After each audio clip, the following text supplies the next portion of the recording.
Thanks a lot, Hisham. Good morning, everybody. Good afternoon, good evening to all of you. Welcome back to our training on measuring and analyzing labor migration. So, of course, this is the second session of the fifth week. We're almost there. It's almost the end of the training. Only 1 week remaining. Next week, we still have one more technical session on Tuesday on labor market information systems. And then, of course, most importantly for us as well and for all of you, the group presentation session, which is going to be next Thursday, the 11th of December.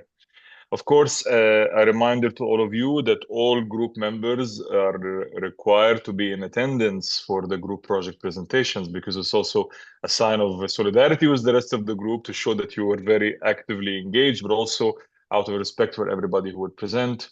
It is important that everyone is there because also part of this whole experience is really peer-to-peer learning and looking at we're learning from one another's experience and what you prepare and to see the different analysis done and to see how everybody came up with their conclusions. So the idea is that everybody is there. So again, not only the designated group member or somebody who volunteered to present, everybody should be there. So that's again important to highlight. Those who are able to, of course, I understand many of you there you have responsibilities and might be impeding for some, but those who can, I would kindly ask you to be there. In any case, today we had a very interactive session with Yakuba yesterday on administrative resources and sources of data or admin records. I saw a lot of engagement. Very happy to see that, and I do hope that the engagement will continue.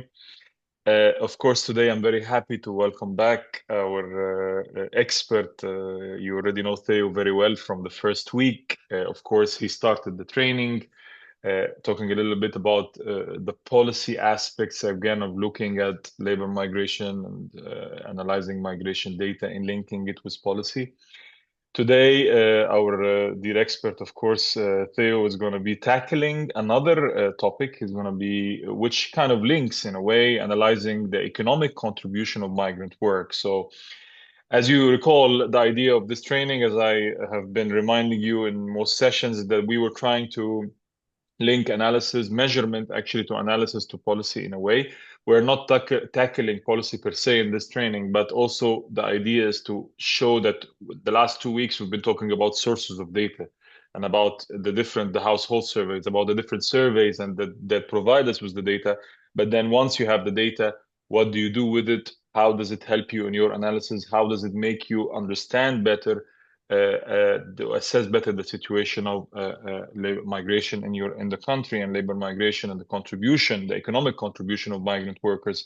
So again, the session of today will focus on that, and I do hope it will give you also some key aspects for your presentations next week, as I know that it will. So I invite you all to listen attentively to the presentation today, ask questions, make interventions. As always, very happy and grateful to welcome Theo back. It's always a pleasure to welcome him on board. And I'm sure that you will enjoy a very, very insightful and enriching session. So again, I invite you all to stay attentive and to please keep it as interactive as possible, asking questions and making comments and exchanges. So welcome, Theo. You have the floor. Thank you very much. Thanks very much, Mustafa, for the kind and insightful words this morning. Good morning to everybody. Good to see you are in the course again. I hope you enjoyed the sessions since the beginning. I had a quick chat with Hisham and Mustafa this morning about the session yesterday on administrative data, which is one of the areas I think that we can still do a lot more work, especially outside the high-income countries, because in some of the high-income countries, administrative data are used far more extensively than outside these countries, which is also relevant for the session today, which is on the economic contribution of migrant work. And As Mustafa was saying, in a way, it builds on the earlier session. The earlier session was more about what is available in terms of statistics.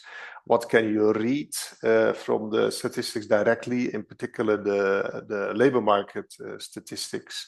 And what you can read from these statistics is not necessarily the direct economic contribution of migrant work.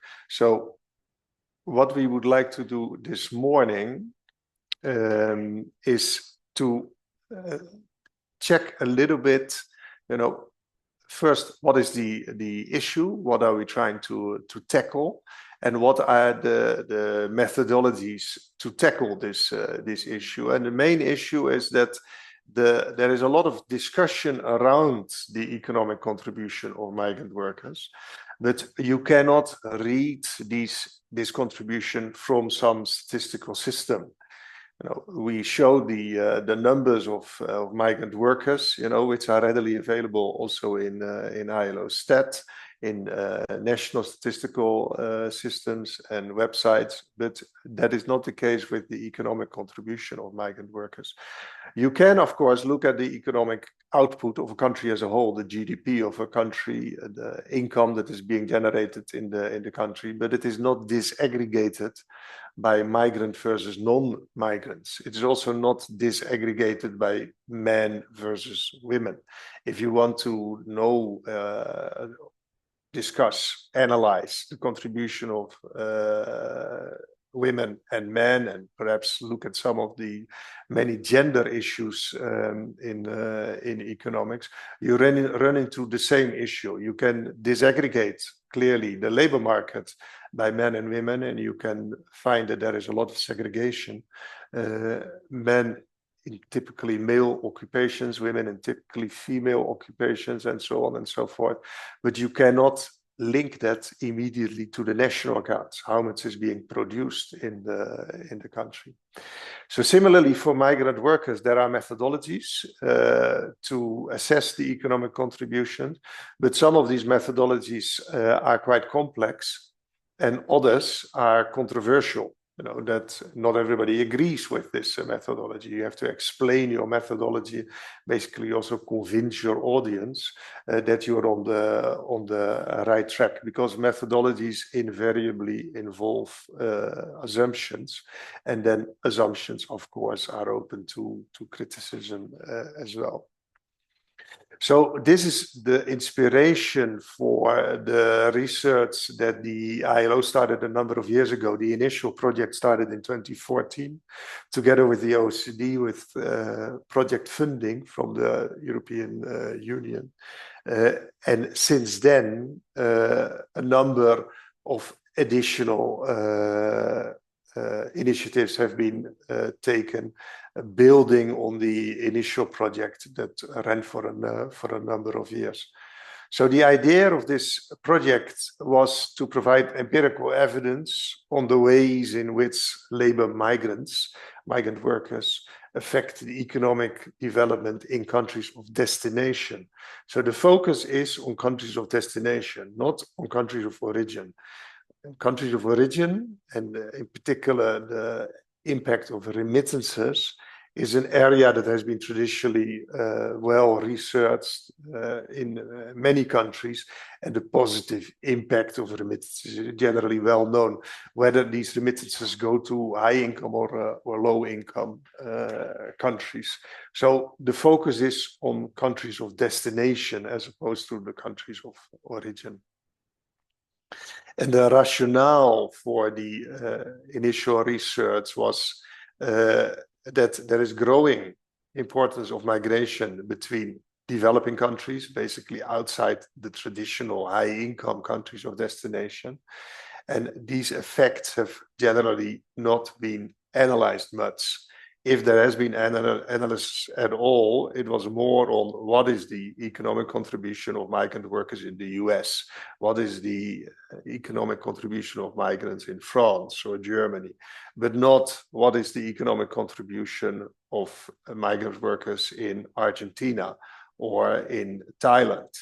which are equally important countries of destination, and often for the neighboring countries, for countries in the region. And of course, the ultimate idea is that a better understanding of the effects will lead to better policies, and in particular, migrant work policies. So this was the inspiration for the project. And just to overwhelm you a little bit with a more complex slide, this is sort of the standard picture that you have in front of you if you start talking about the economic contribution of migrant workers, which looks at first sight quite complex. And one of the challenges, of course, in the research is to make this more understandable. What the picture is showing is immigrants go into the country. In most cases, they will join the labor market. If they go into the labor market, they are workers, but they can also be entrepreneurs, meaning they start their own company, they invest.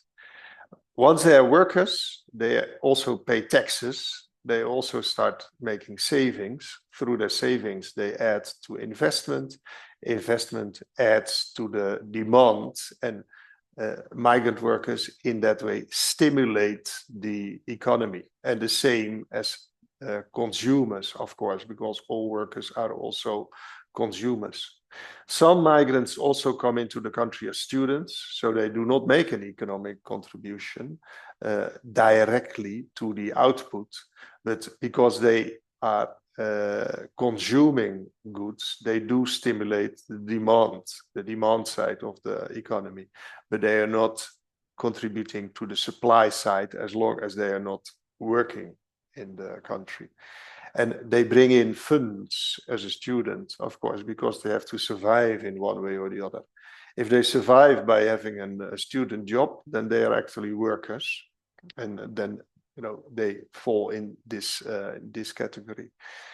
There are many additional linkages, because the moment migrants are in the country, they will also establish linkages with their country of origin, which may lead to more imports from that country. It may also lead to more exports to that country, because a lot of business is generated along the lines of connections, along the lines of knowing people. The moment there are more connections between countries, that will lead to more business as well.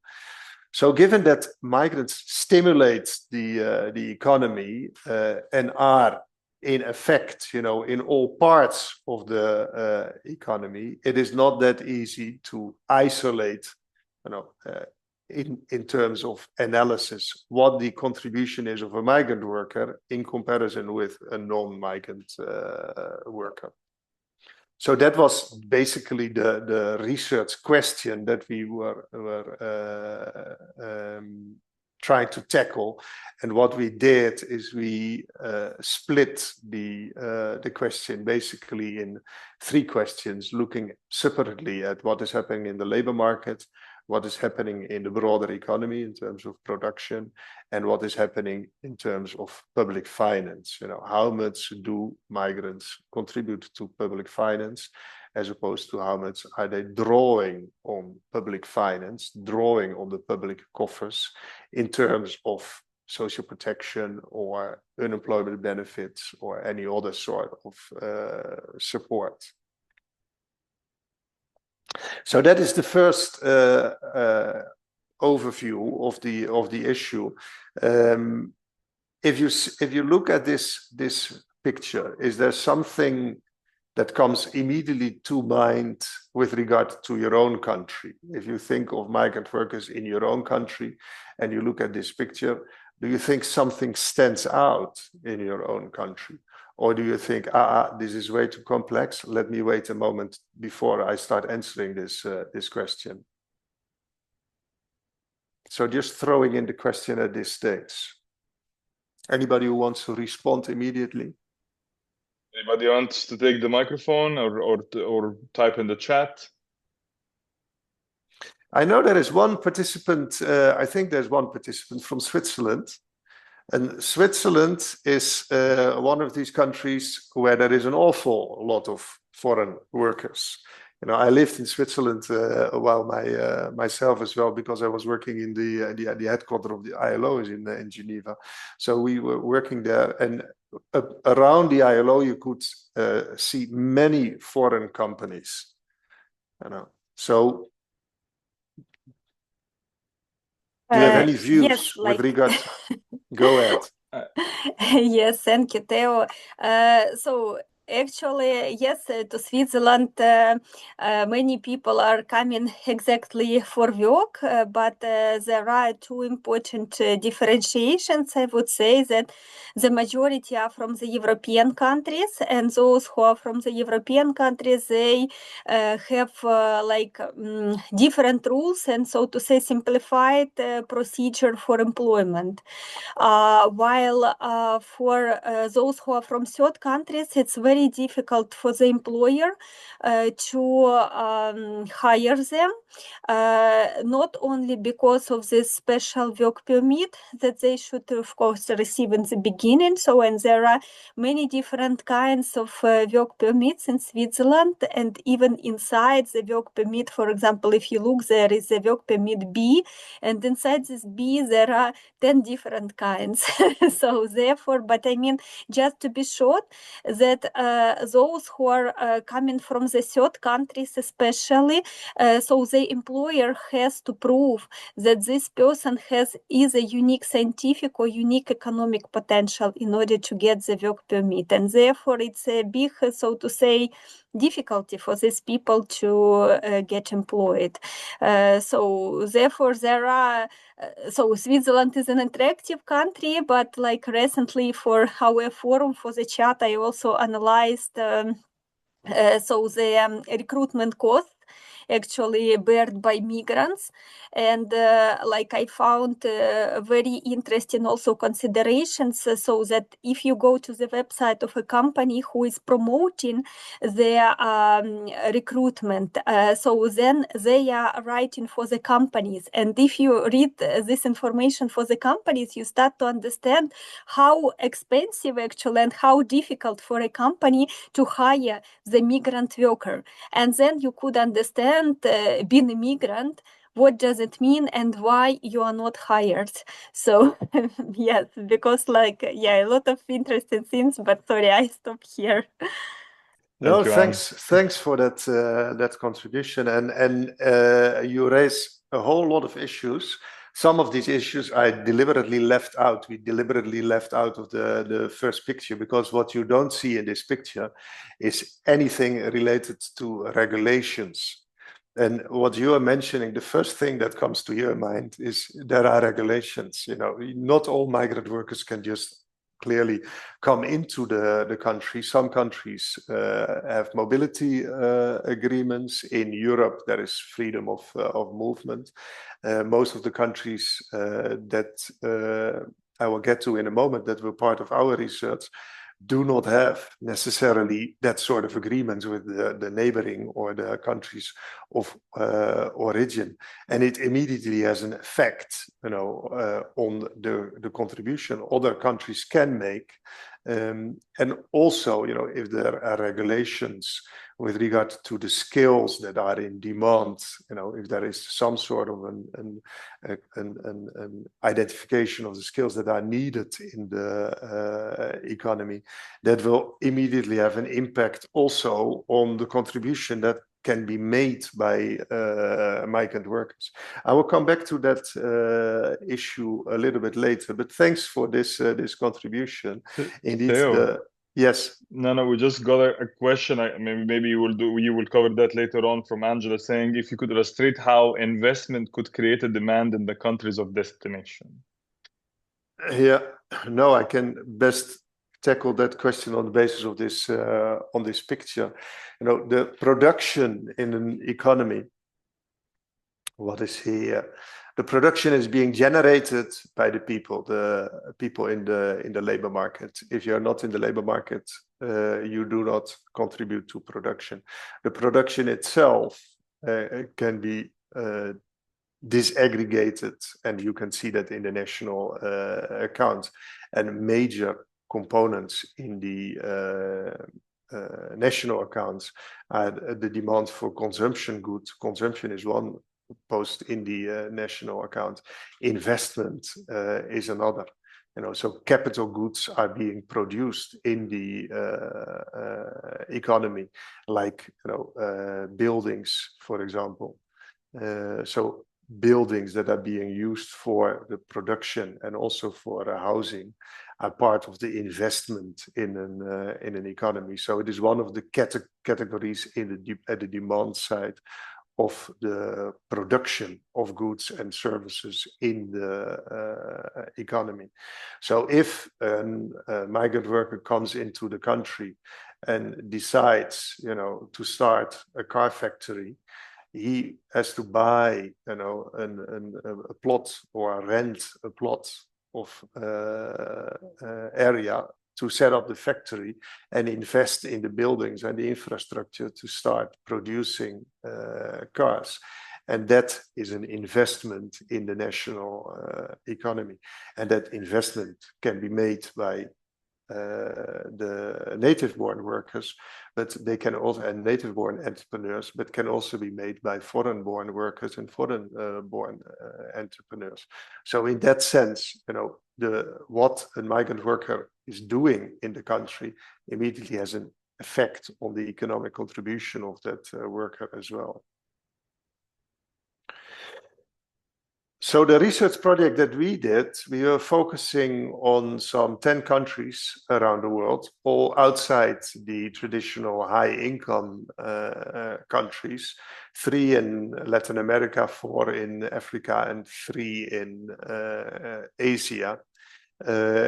And the idea was to have, some sort of a representative sample of non-high-income countries that have relatively done little research on the impact of migration, and we found that indeed, there was limited research in all of these countries. Although in some countries, particularly Thailand, South Africa, Argentina, there were definitely some previous attempts to do that, but not necessarily systematically, and usually focusing only on one aspect, so only the labor market or only the economic contribution.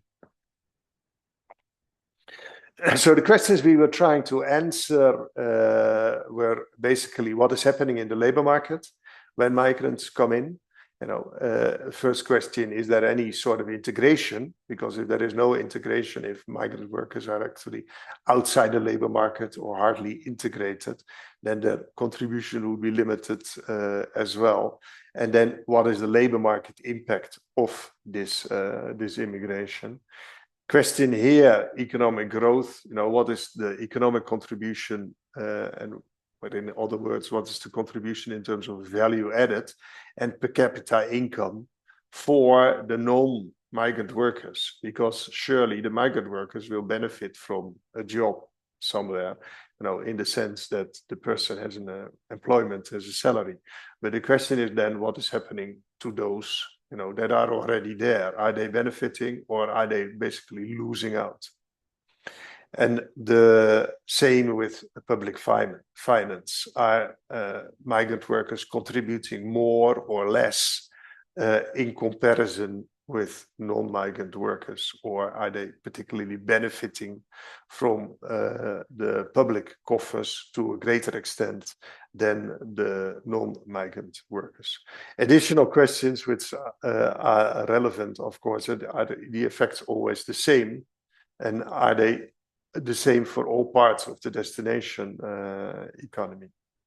And in short, the answers are invariably no.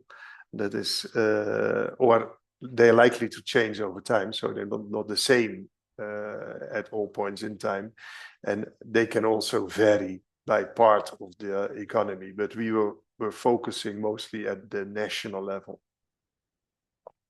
So starting with the labor market part, 2 questions.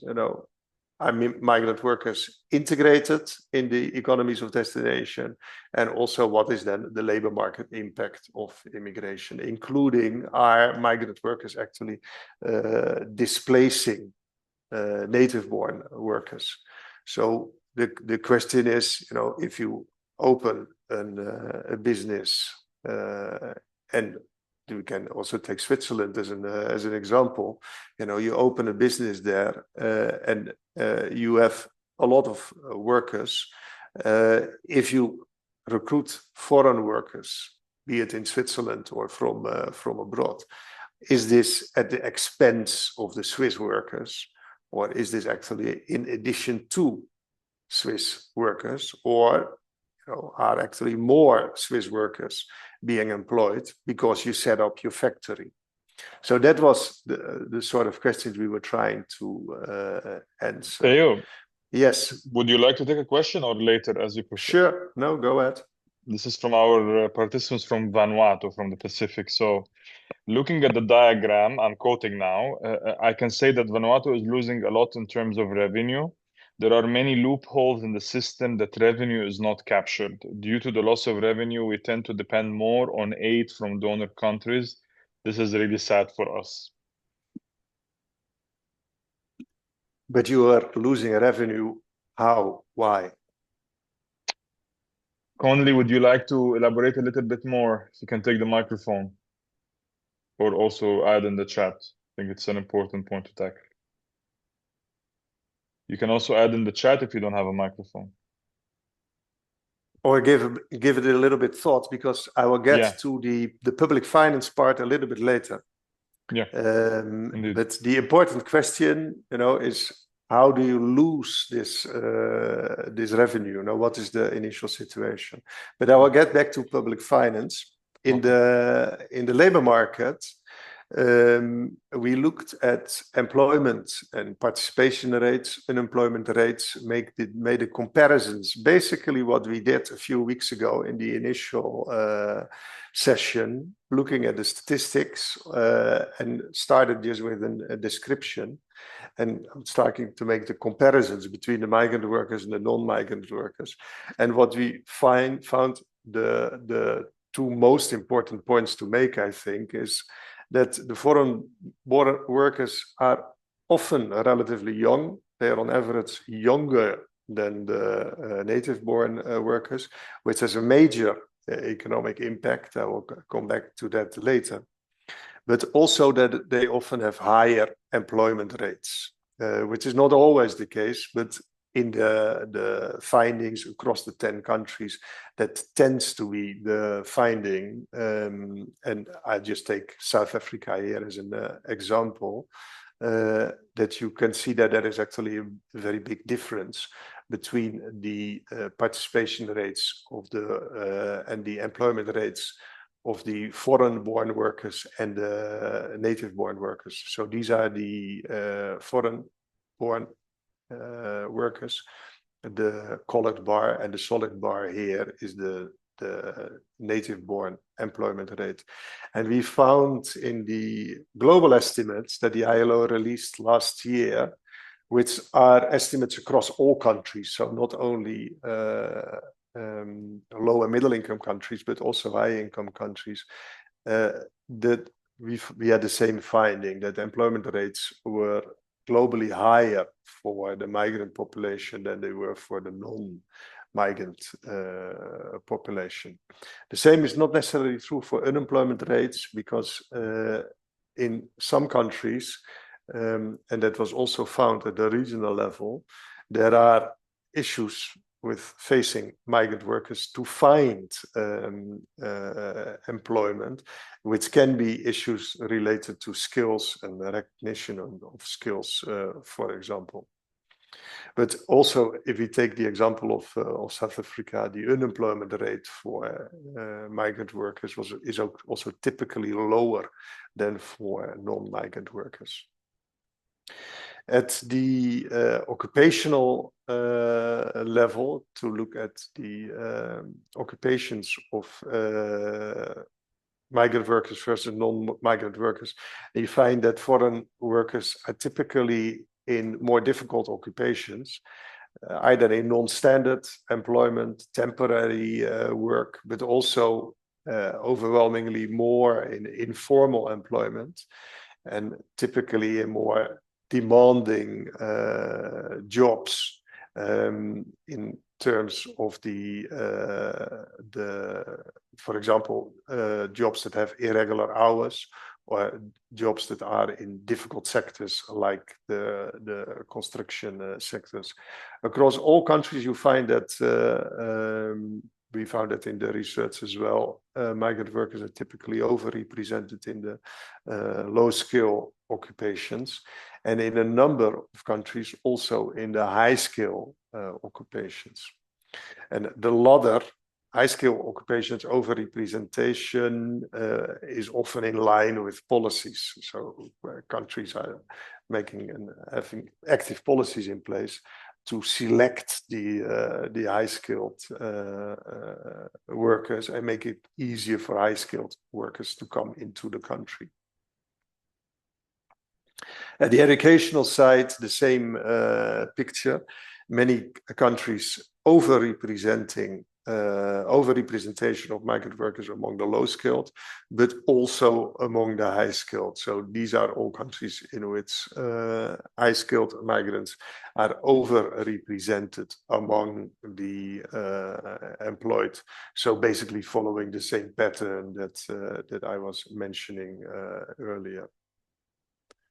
This is South Africa on the more recent data. I'm using South Africa because we did updates of the research, particularly in South Africa, for the labor market, also for public finance. And using the most recent data in South Africa was data from 2022. We continue to see the same pattern that is overrepresented, some overrepresentation of migrant workers at the high skill level, but also at the low skill level. Though the differences seem to have become smaller over time. So migrant workers seem to have become more similar to the native-born population over time. This is a quick analysis that we did on levels of over and underqualification. Underqualification meaning, you know, the level of education of people for specific occupations is basically too low given the general demands for education linked to an occupation. So underqualification is widespread in all lower middle income countries. Overqualification was not necessarily an issue at the national level. So it is not that foreign-born workers were always placed in jobs for which they were overqualified, meaning that it is difficult to find a job for them at the right educational level. But it was an issue specifically at the medium skill level type of occupations. And an example of that is, you know, if you have people with degrees in whatever technical area, these degrees are not necessarily recognized in the country of destination, and people end up in, for example, a relatively medium skilled type of jobs in administration. So the more advanced skills of the people were not used.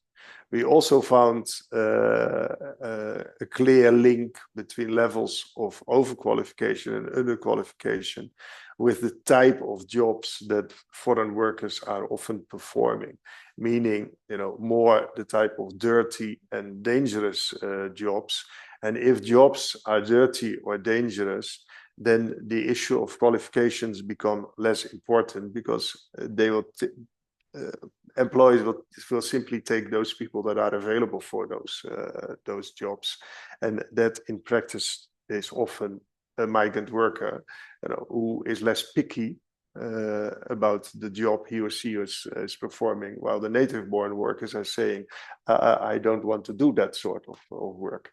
So the general position of migrant workers in the economy is quickly clear if you look at the sort of occupations workers are performing, and also if you look at the levels of qualification, underqualification, overqualification of workers.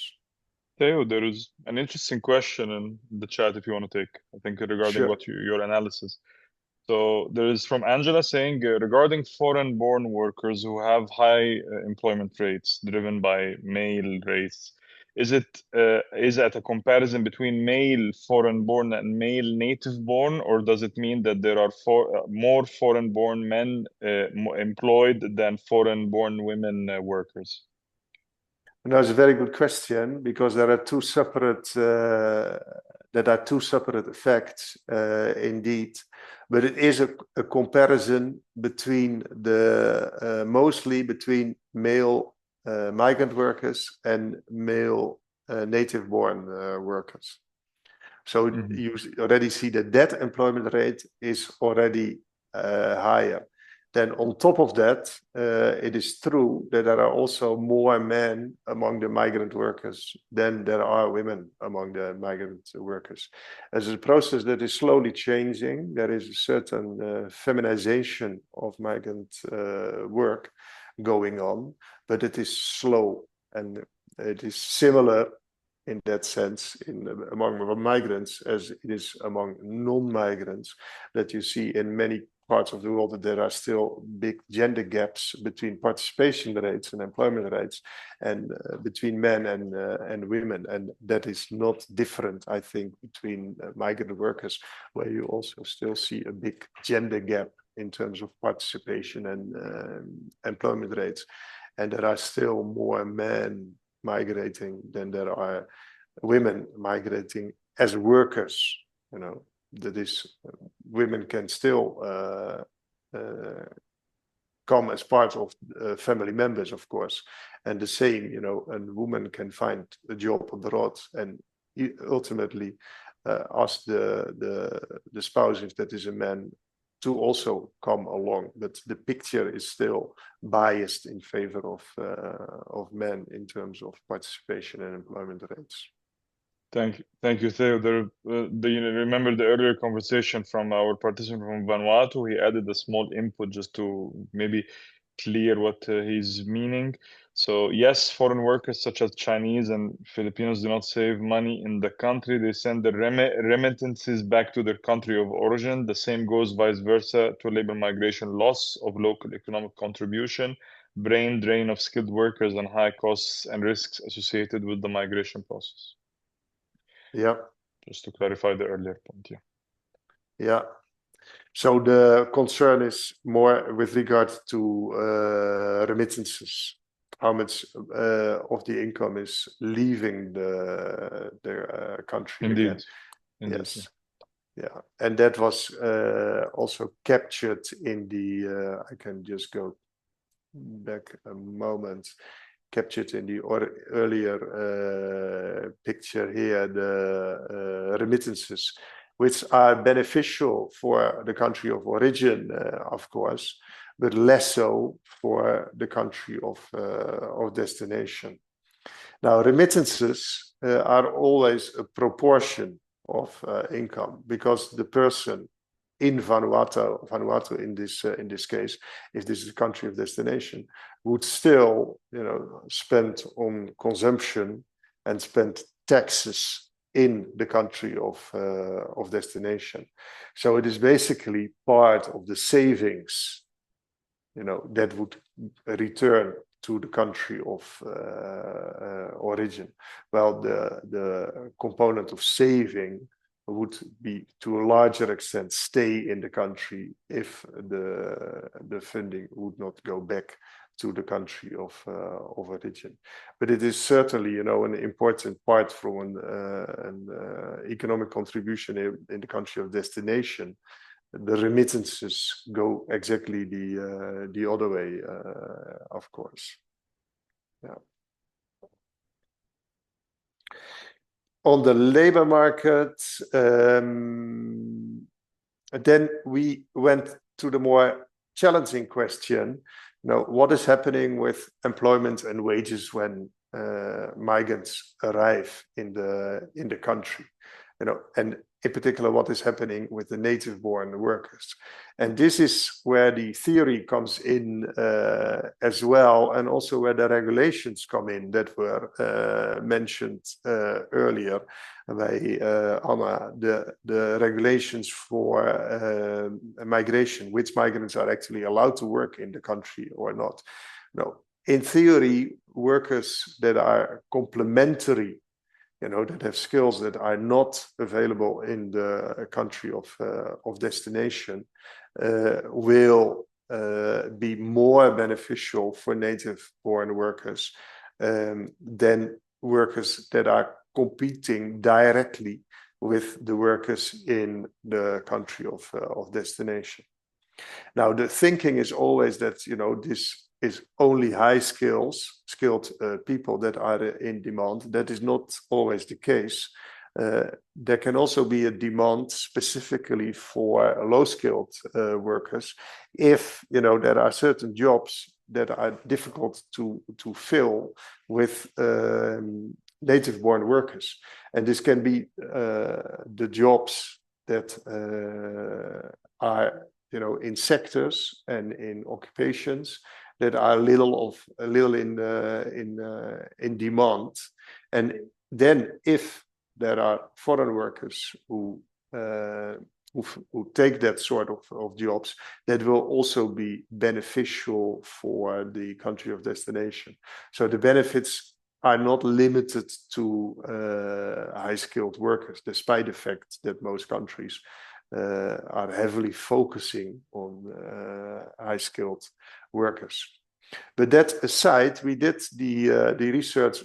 We used a methodology to assess that situation, and it is a widely used methodology introduced by a gentleman by the name of Borgas, and he introduced that methodology to basically correct for a methodological flaw that characterized much of the earlier research, that you cannot just look at a country or part of a country and say, oh, let us see, if native-born workers have more or less employment in comparison with other parts of the country, while there are migrants in that country as well.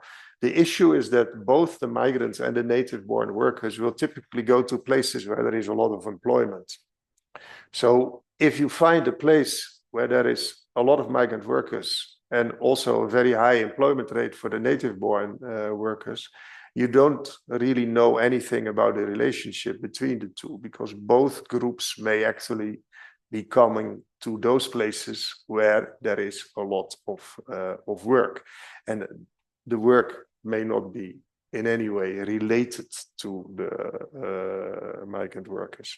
So to compensate for that, or to correct for that, he introduced a methodology to look at the levels of experience and the level of education of people, and in that way divided the whole labor market in skill cells, as we call them. And each cell is representative, contains only a certain group of migrant workers with, for example, 11 to 15 years of experience and primary education. And then because there are both migrant workers and non-migrant workers in each cell, you can use the variation between these cells to make an assessment and basically do a regression between these cells and say, if there are more migrant workers in the cell, is that in any way related to the employment rates of the non-migrant workers in this cell? Now, this is an accepted methodology that has been used in many countries of destination, but it has not or hardly been used outside the OECD countries. Heavily used in Europe, in the US, and we use the same methodology in the countries that we were investigating. And what we found is that in most cases there is a zero. That is, there is no impact on the labor market at the national level. Sometimes we did find effects at the subnational level, even if there is no effect at the national level. But in a number of countries, you did find effects. So the unemployment rate, for example, was negatively influenced by migrant workers in the Dominican Republic. And in the Dominican Republic, there are many workers from Haiti. So that had a positive effect on the unemployment rate. Same with the paid employment rate, that is basically the number of employees in the economy, which was positively affected in Thailand by migrant workers, while the number of own account workers basically was decreasing due to the impact of migrant workers. If you changed the analysis and only looked at migrant workers that were coming into the country in more recent years, so let's say 5 years or even the last 10 years, you found some significant effects in more countries. And in the case of South Africa, you found a positive effect on the employment rate. So the employment rate in the country actually went up due to the arrival of the more recent arrival of migrant workers, and the opposite effect in Nepal and Rwanda. Same unemployment rate in South Africa actually we could show was decreasing due to the arrival of migrant workers. And then on South Africa, we repeated the whole exercise with more recent data. This was done in a report that we released this year, actually. And it showed that if you included the data for 2022, which was the most recent year that we had available, you actually found this positive effect on the employment of the native-born population for all workers, including those who arrived in the past 10 years. And this was mostly driven again with by what was happening with the men, because we repeated the regressions for men only and for women only. For women, there was no significant effect, but for men, there wasn't a positive effect. So basically could show that the employment rate for men went up, driven by the arrival of migrant workers in the country. And this was a very significant finding, again, in South Africa, given that South Africa has at the moment an environment which is very critical about migrant workers. A lot of political parties and politicians look at migrant worker more as a threat of for the economy than a benefit for the economy. Well, basically, the analysis is showing the opposite. South Africa has some 60 political parties, so there are views across the spectrum. But in the media, often the more negative narrative is quite visible. Also because the country has a very high unemployment rate, exceptionally high unemployment rate globally.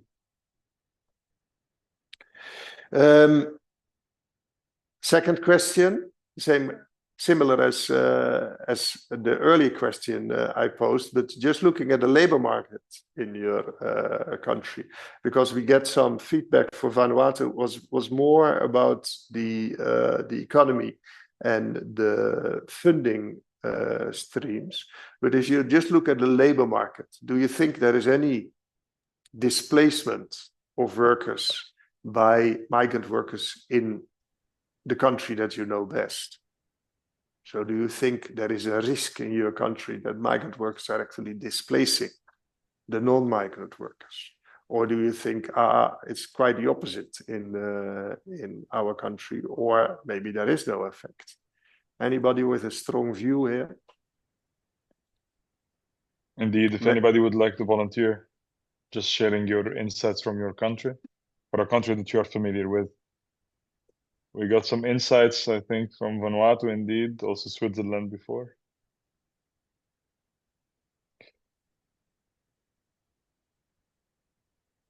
So participant Anna was talking about Switzerland earlier. She was saying that the local population has a concern about this. You mean about this question, Anna, no? This is what you're referring to. Do you want to elaborate a little bit more on that? Yes, maybe just a couple of words. Please, go ahead. So, due to the competition on the labor market, what is observed and what is actually communicated at different events, that usually the Swiss company would prefer the local Swiss worker to the migrant worker. So maybe also because of the issues that I raised previously, because of the recruitment costs, but also there are different factors, and also like what is observed that sometimes migrants have higher qualifications in some areas than the local, and it's important for the country to protect their own market, also to protect own people, and therefore so it's always should be balanced. So it's not so simple to decide and just to have so to say that everything is going in a free way. Thanks. Yeah. Thank you, Anna. And it is a sentiment, I think, in many countries, that there should be some balance between what is happening between the migrant and the non-migrant population. Indeed. Other volunteers? Sorry. Yes. Yeah. I'm speaking on just on my personal view. I think it is a really a big concern for Vanuatu. We know that Vanuatu is participating in the labor mobility scheme, which is an unskilled program, a program for unskilled workers, and many workers are going out. On the other hand, more workers are coming in, or immigration.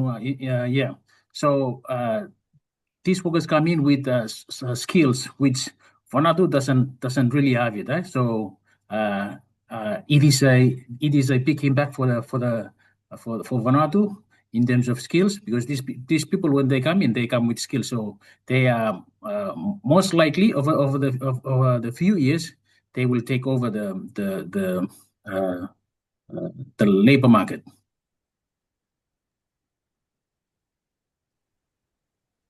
Thank you, Conley. Okay. Now, thank you for this this feedback. Especially high-skilled workers. If there is a program to allow high-skilled workers into the country, countries often have some sort of a program in place also for the transfer of these skills. So they are looking for ways to actually make sure that the foreign worker is not only working in the country, but also that there is some possibility to transfer the skills to the non-migrant worker.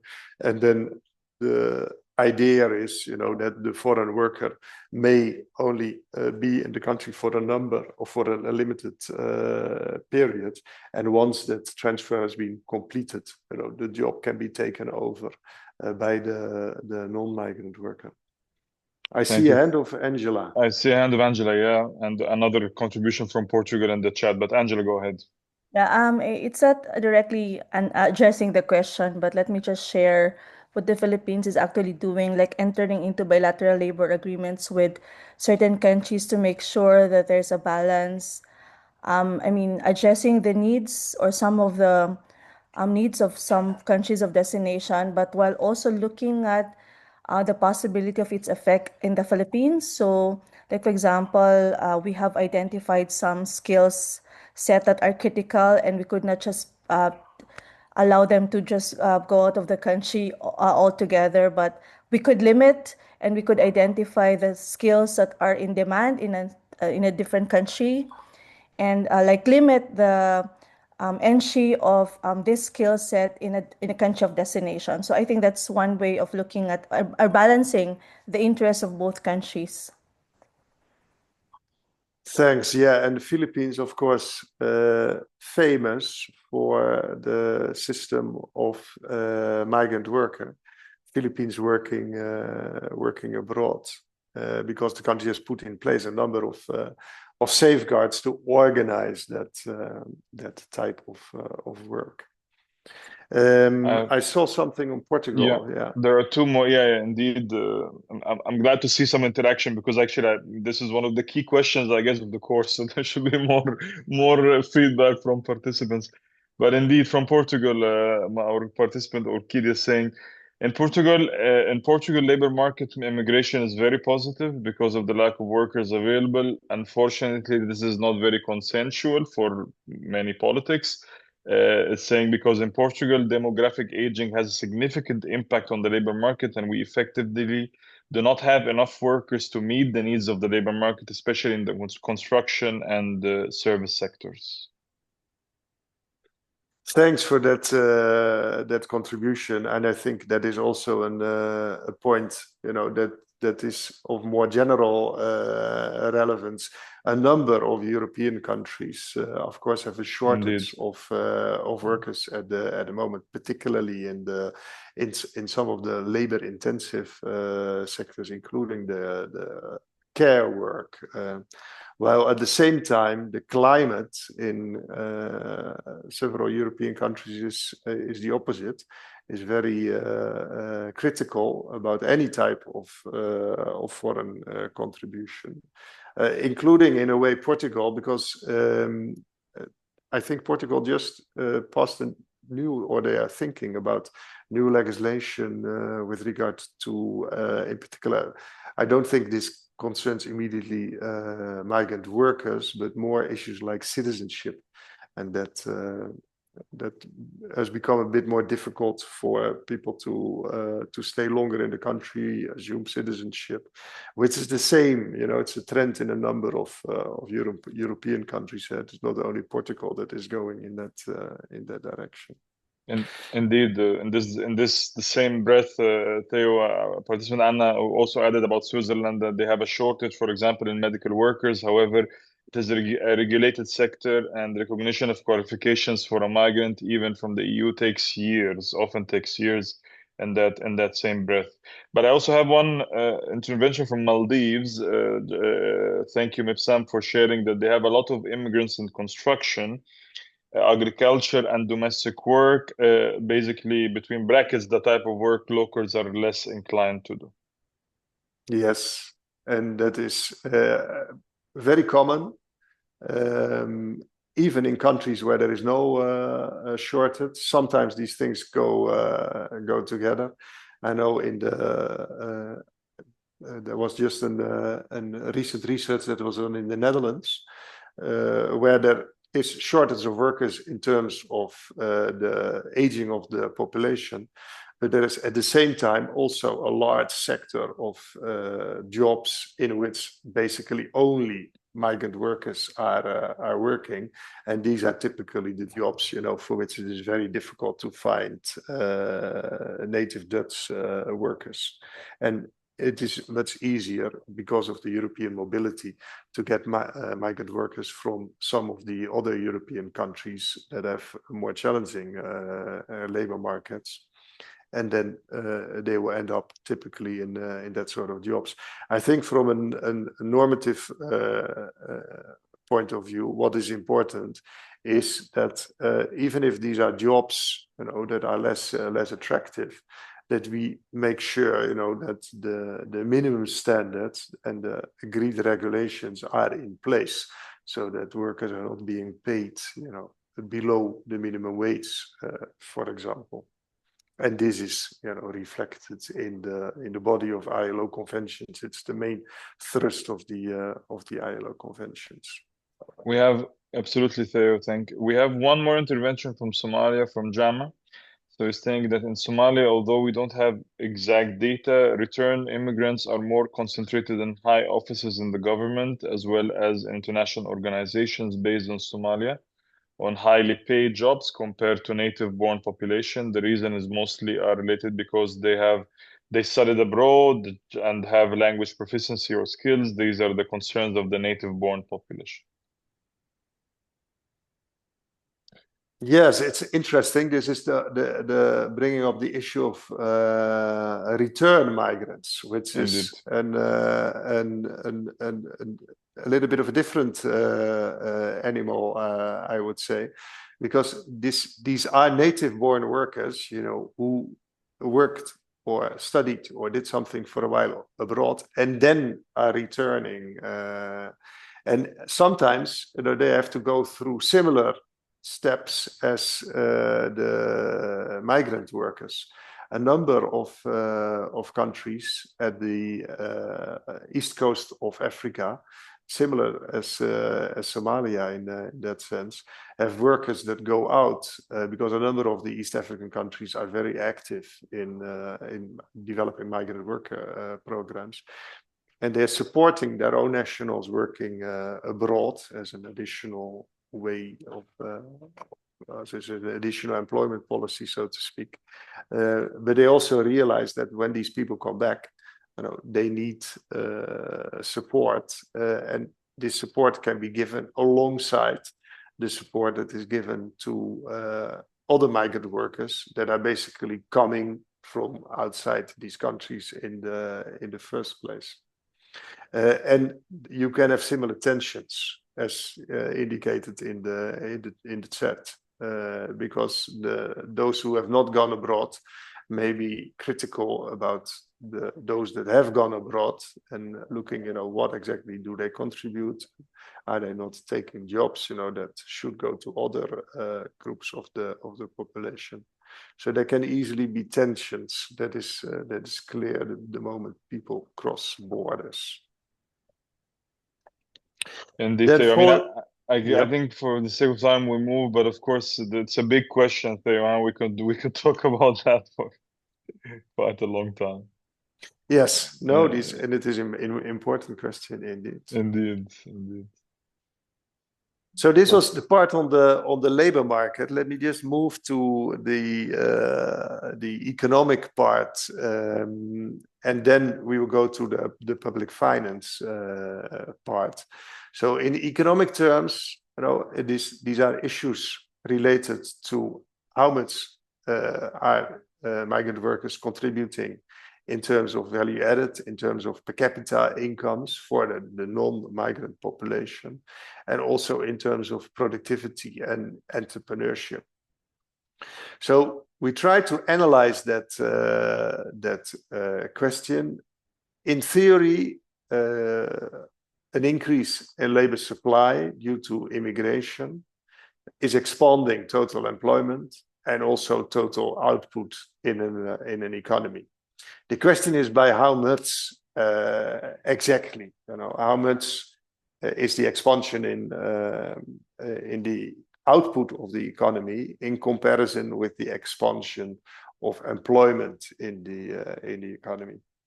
That question is best tackled, I think, by looking at a group of countries rather than trying to do it country for country, because it is analytically difficult to do it in one country.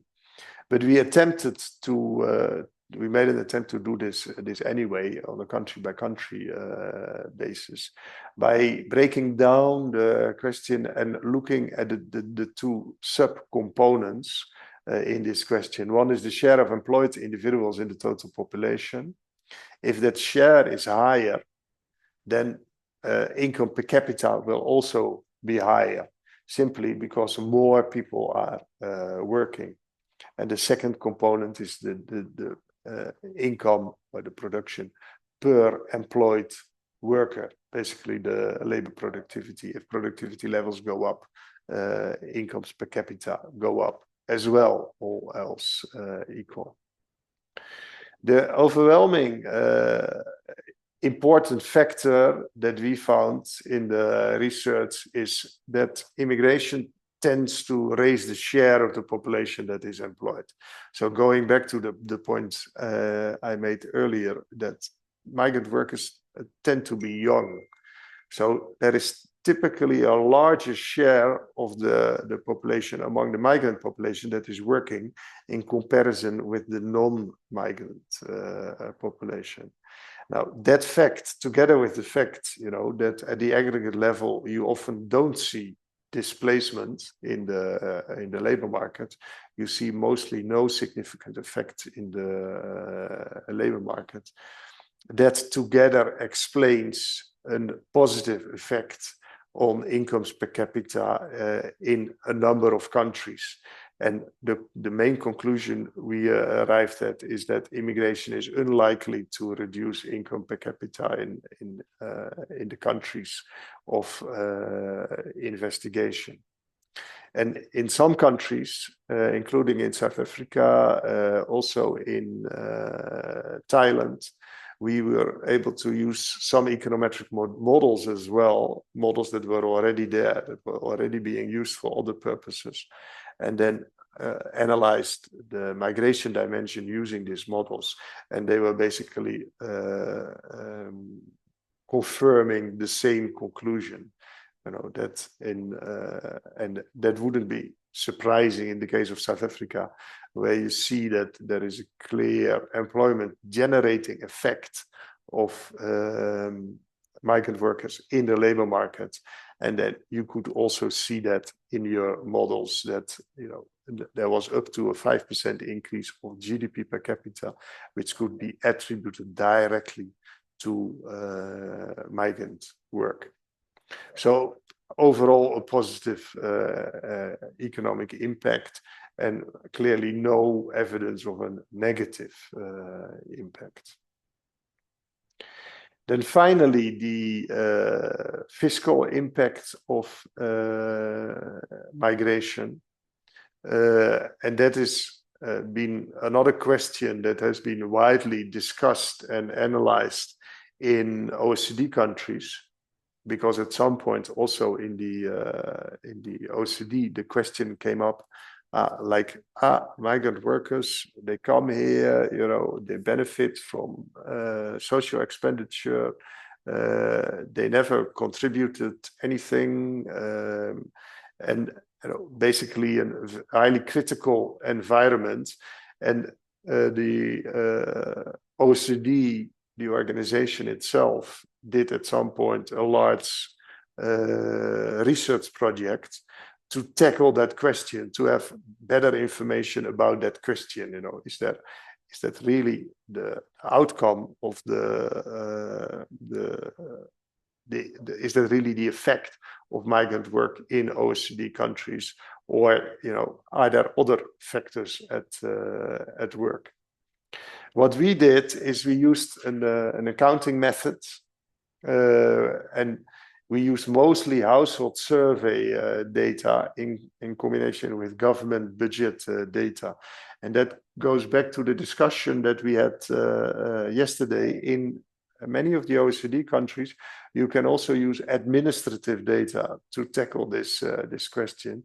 But outside the OECD, this is very difficult because the administrative data are often not sufficiently readily available and sufficiently developed to do that sort of research at a national level. It has also to do with the fact that in a number of the OECD countries, even a population census is undertaken basically using administrative sources. You do not have to go house by house to do your census, because the information that you would like to have, you can find in your administrative databases if you are willing to put in some of the work to do that. But outside the OECD, that's not really possible. So we were depending far more on household survey data with regard to the contributions people were making, including tax contributions and the benefits that they had, and the ways in which they could benefit, for example, from social protection systems. In the OECD, the conclusion was that the effects of migration were mostly positive but small. So there were very limited variations in the public finance that had to do with migrations. But the contribution also is on average smaller for migrants than it is for the native born in OECD countries. That is not what we found in our countries. We found that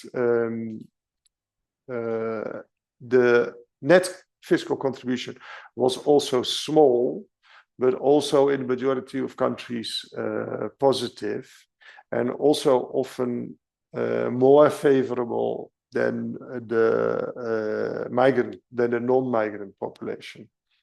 And this was also again related to the fact that the migrant population is relatively young, and in that sense contributed more to the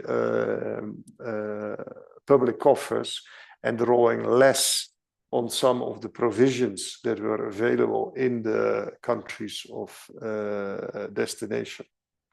Also note that in many of the countries, particularly the African countries, social protection systems are often still underdeveloped. And you are not going to benefit from, for example, unemployment benefits if you are not working in the formal economy.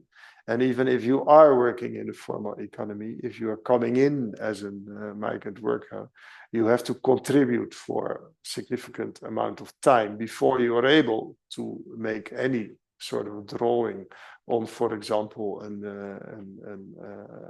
unemployment benefit. So given that you're talking about a relatively young population, and as we have been seeing before, a population with relatively high employment rates, you can expect that the contribution of migrant workers is relatively high also in terms of public finance, and that is what we found with South Africa standing out positively in this sense.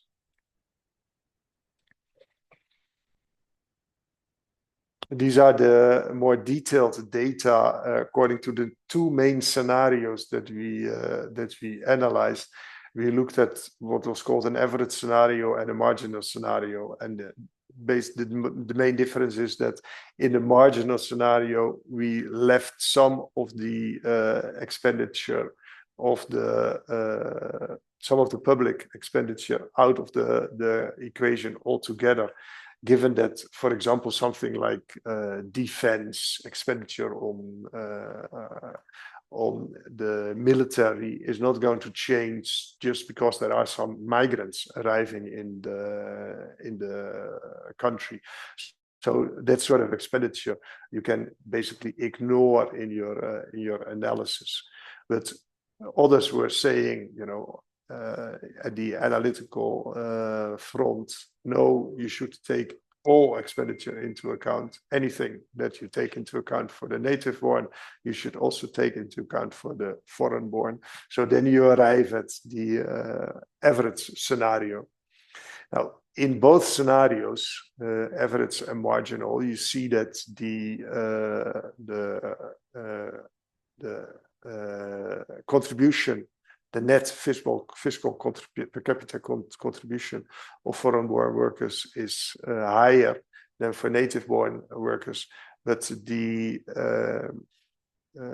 positive effect is more significant in the marginal scenario than it is in the average scenario.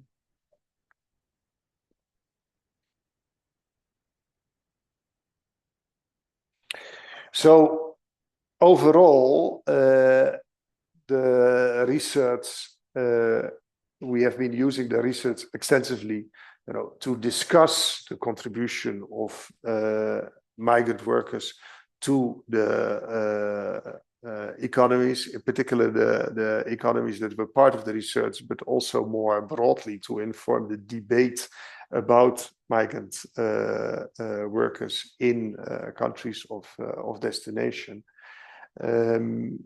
We found the research findings quite interesting and often going against, the popular narrative, that is often not in line with what the research shows. And from the ILO point of view, we also think that we should do more of this type of research to basically have better informed debates of what is the current situation with regard to migrant work, what are migrant workers actually contributing at the moment, and also what could be improved, because the basic statistics that we were discussing, a few weeks ago, I think are as important in a way as the more advanced methodological work that you can do to actually make quantitative assessment of the contribution of migrant work,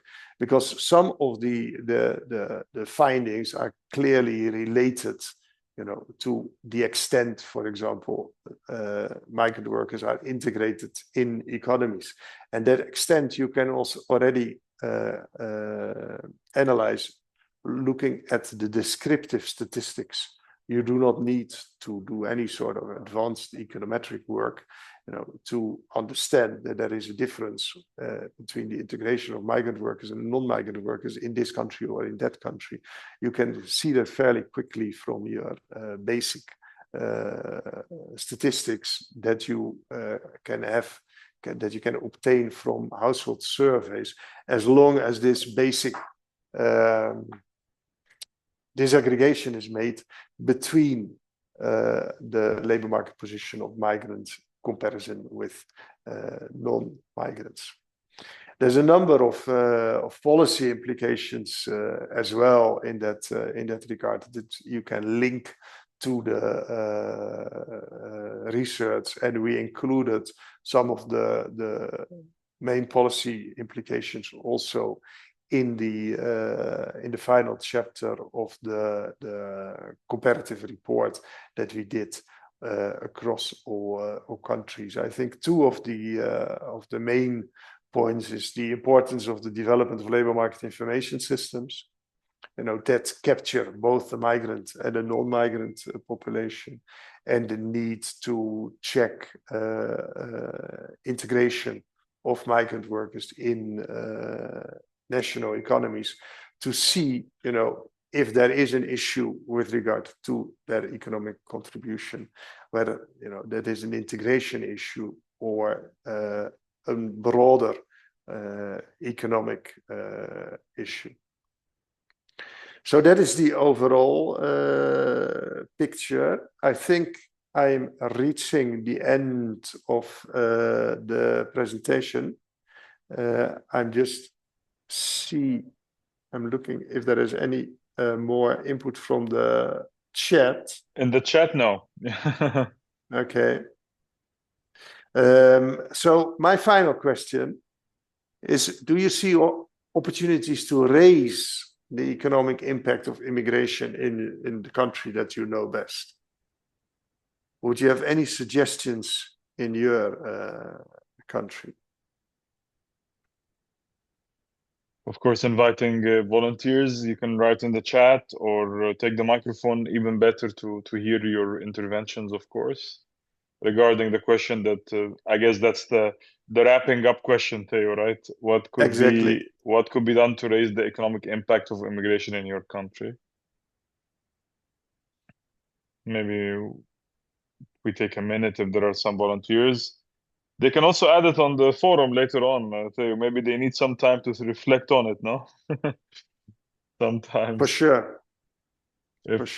Or maybe highlight it also in the presentations next week when we do the group presentation. Any quick feedback? Okay. Let's see. Our participant Angela. I don't know if this is consciously a subject in a bilateral labor agreement, but this could be an area of collaboration in a bilateral labor agreement. Yeah. Yes, and the bilateral labor agreements are very interesting in this context, because at the beginning of this session, the issue of regulation and policy came up, and some countries have broader policies for migrant work, in the sense of standing policies, that they have standing systems to identify the type of workers that they would like to attract or would like to invite to come to the country. But other countries make specific agreements, bilateral labor agreements, with one source country, one country of origin, which is basically an alternative or one way to give effect to your labor migration policies. And these bilateral labor agreements, they are a topic by themselves. What can be achieved, what they should be achieved. From the ILO point of view, we have developed quite a bit of guidance on what should be contained in the agreements to make sure that workers are adequately protected. And a lot of it has to do with information that is available, because in some countries, if there is an exchange of labor, for example, and migrant work between, and there is a lot, between the Netherlands and Poland, there's a lot of information also in Poland about possibilities in the Netherlands, and a lot of information is readily available. But if you are really at the other end of the planet, and there are, for example, agreements between the UK and Kenya, it is more difficult to find and understand all the information if you're coming from Kenya and you're going to the UK. And then the agreements also become more important. In the case of Poland and the Netherlands, no agreement is necessary because there is free movement of labor. So you can immediately jump into contracts, and contracts are not necessarily an easy topic also between these two countries. But even a bilateral labor agreement is used, you can try, to shape that agreement in line with the demand for labor, and also build in, the protection issues and the integration issues in the agreement. So it's a major policy channel, I think, which in some ways have become more important. Thank you, Theo. We have quite a few insights in the chat, but Anna, you raised your hand first, so please go ahead. Yes, I just wanted to add that actually to raise the economic impact of immigration, so we need first of all to have more data, more specific data which are now missing about actually the contribution of migrants, about the qualifications, especially those who are forced migrants in especially developed countries. So despite in Switzerland there is a lot of statistics, but so such statistics when we talk to authorities, for example, now with our project on through on integration through data analytics. So we see that refugees are a kind of a black box, for example, for authorities. They really don't know what they think, how they integrate, and therefore just the approaches which I applied to them are standard and based on some previous portrait of other refugees, and so it changes all the time. And the same, I would say that with data we can really, so to say, reveal some other parts of the economic potential which refugees and migrants overall can bring to the local economies. Thanks for that Anna. contribution. Yeah. Maybe I'll take some of the chat. I'll read them all, Theo, and you can maybe do a general reflection. So from Maldives, Mipsam added that better governance and investing in data. Again, the point of data that Anna raised, because we have a huge gap in labor migration related data, especially from the informal sector. This, I guess, makes us happy about this course because the whole point of the course is how better data can support that. Again, added for Maldives, Mipsam, that we also don't have citizenship for foreigners, so they have a harder time integrating after migration. From Portugal, Orchidia added that facilitating the equivalence of educational qualifications and skilled workers. I think this was also a point raised by Jama from Somalia. Increase the availability of Portuguese language courses for foreigners. Improve agreements for workers from countries outside the EU. Again, this is from our participant from Portugal. This could greatly reduce irregular situations. And then one final point from Angela again, who of course earlier raised the point about the bilateral agreements, that one area of collaboration is for both countries of origin and destination to provide data, share information on economic impact of immigration. Thanks for these points, and they are all clearly relevant points. Just with regard to the availability of data, what I showed a few weeks ago is it is the first objective in the Global Compact for safe, orderly, regular migration, the need for more data and statistics with regard to migration. And I think the point is very clear, and it is being confirmed today again, that you need more information also with regard to the current contribution of migrant workers, and that information, to the extent that it is available at all, is often fragmented. The issue of refugees, it's a little bit of an extension of the earlier point brought by Anna at the beginning of the session today. You know, that you can talk about economic contribution.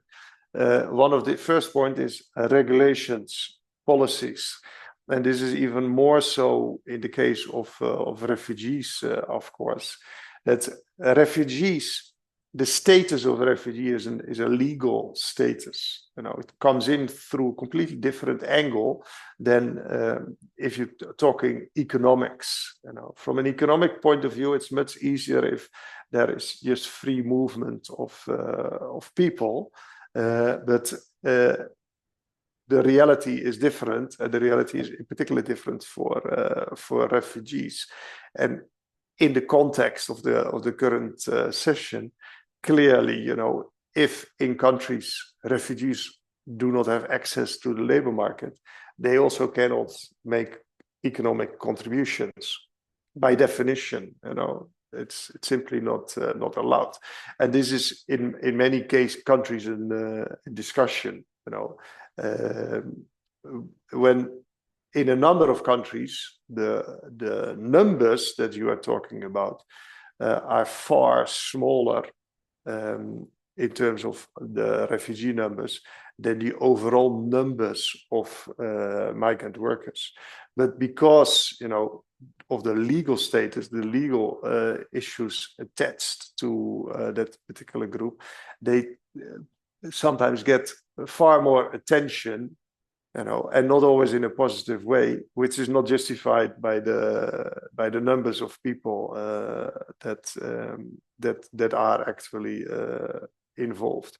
But the basic point being, you know, if you want refugees to contribute economically, to have a meaningful economic contribution, they should have access to the labor market as well. The first starting point is that they should have a job.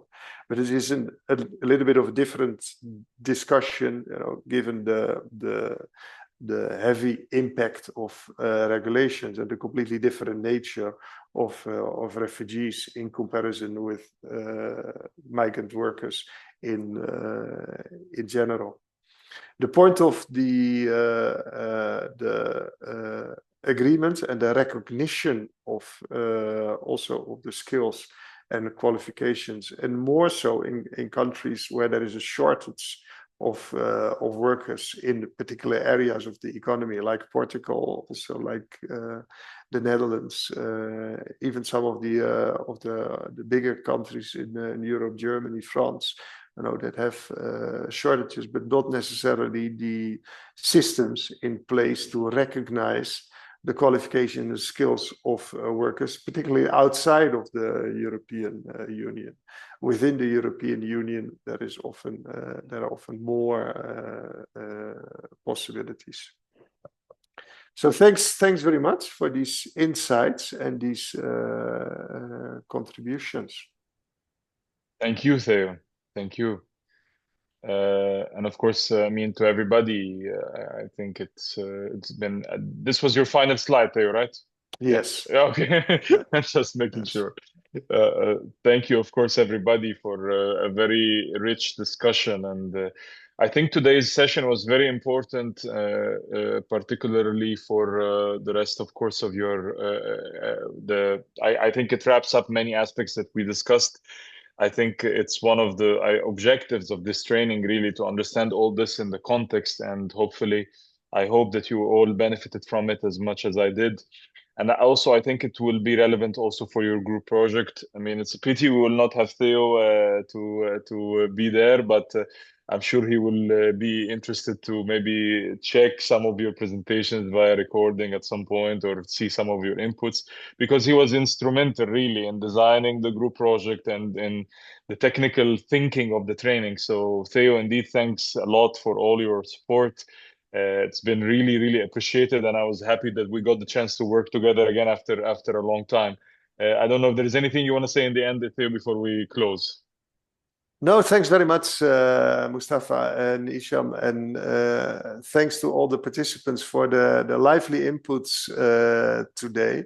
I'm always happy to be a part of this this course, you know, given the discussions and also the relevance of the discussions. I think in the current context, you only have to open a newspaper and you see the same issues coming to you as we have been discussing today. So, and wishing you all a lot of success with the completion of your assignments and your presentations next week. And very sorry that I'm not able to participate directly in the presentations next week, as I'm traveling, so it was not possible this time around. Thanks. Thank you, Theo, indeed. Thank you so much, everyone. We have one more technical session on Tuesday. We've been talking about building national and regional labor market information systems that capture labor migration. So that's another interesting session to hopefully that we will embark on before, of course, your presentations. But thank you for your active participation, everybody. Thank you, Hisham, always for your support and everything, all your efforts indeed. And everyone, so again, you will have the recording of this session and the presentation of Theo available on the platform. Do advise you to review it again. I think it's relevant for the group project, particularly give you some ideas about and hints about the analysis that you could do. And again, very much looking forward to seeing you all next week. So we leave it at that. Take care, everybody. Have a good end of the week and a nice weekend, and see you next week. Thank you. Thank you. Bye-bye.